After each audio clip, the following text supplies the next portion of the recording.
Ladies and gentlemen, thank you all for coming today. We are here to discuss the health condition of a patient who is near and dear to all of us, Mr. Arthur America. Here today is Mr. America's personal physician, Dr. Janet Yellen.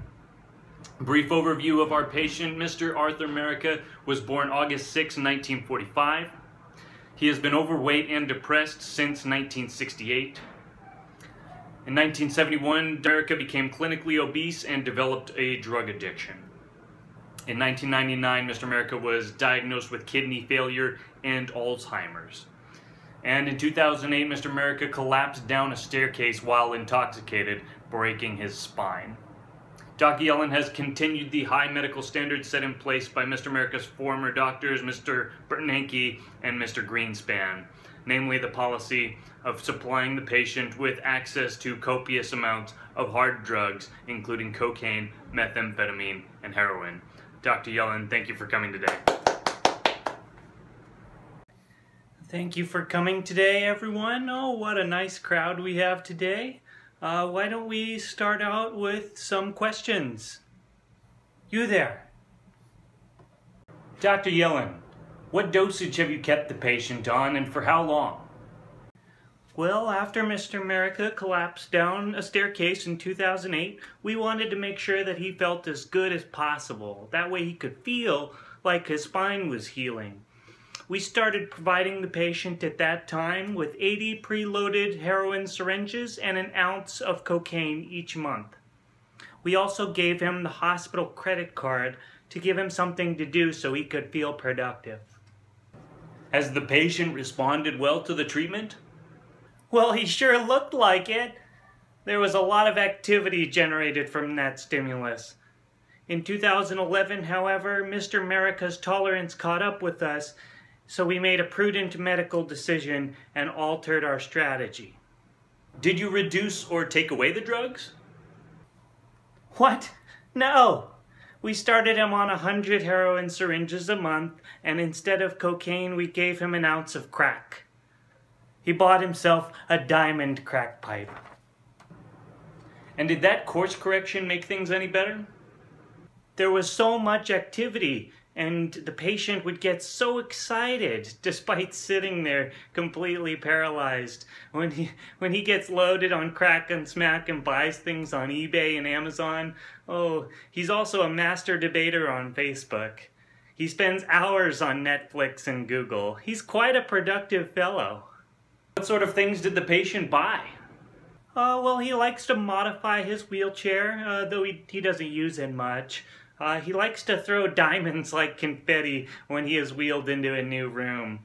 Also, guns. Mr. America loves to keep weapons around his room. Has this led to any problems? Well, there was another patient from Libya who shared a holding room with Mr. America for a brief time. Before Mr. America stabbed him to death with a replica sword from the Lord of the Rings. Yeah, he was apparently really loaded on crack and thought that the other man was a dragon. Luckily, the Libyan already paid cash. Did any of this alarm you or cause you to reconsider your prescription for infinite drugs? We prefer the term pharmaceutical easing. Okay, well, are you concerned that the patient's spine has not healed and seems to be lapsing into episodes of violent schizophrenia? We did adjust his dose again. Now we provide 100 heroin syringes every 2 weeks, and instead of crack, we now give him methamphetamine. That way he is less violent, though he does wheel around the hospital stealing things from other patients' life support systems. Have you considered reducing the dose of the meth and heroin, even 0.25%? Are you a doctor, sir? I went to school, I have a plan, and it totally makes sense. Dr. Yellen, are you concerned that Mr. America's heart may explode as a result of this treatment? Well, of course we are always concerned about Mr. America overheating, but at a resting pulse of 140 and blood pressure at 300 over 160, those figures are all well comfortable within our models. We also see no signs of addiction. Dr. Yellen, how does the hospital afford all the drugs? Well, we have multiple supply lines from all over the world, including Japan and Europe, and they provide us ultra-cheap access to the heroin and the methamphetamine, thanks to slave labor. Better to be a slave than unemployed, I always say. Have there been any positive developments in the patient's health at all? Absolutely. One of Mr. America's kidneys is still functional. He pees regularly with very little blood.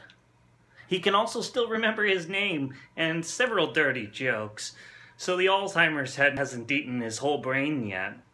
We are also very satisfied by how often Mr. America blinks his eyes each minute. Outstanding. What diet have you fed Mr. America during this recovery process? We have a target for Mr. America that because he is so thin from all the crack and the methamphetamine, that we want to see his body fat increase by at least 2% per year. So we have been feeding him a diet of fried Twinkies and pork chops dipped in lard. Are you concerned that Mr. America is not getting the nutrition his body needs with this diet? I'll say it again. Are you a doctor, sir? I have read more books about other people's opinions about health than you ever will. Our methods are effective, and we know what we are doing. What is your outlook on the patient going forward? Expect Arthur America to complete his full recovery and be winning triathlons within a year. Dr. Yellen, under what condition would you reconsider the policy of giving infinite amounts of meth and heroin to Mr. America?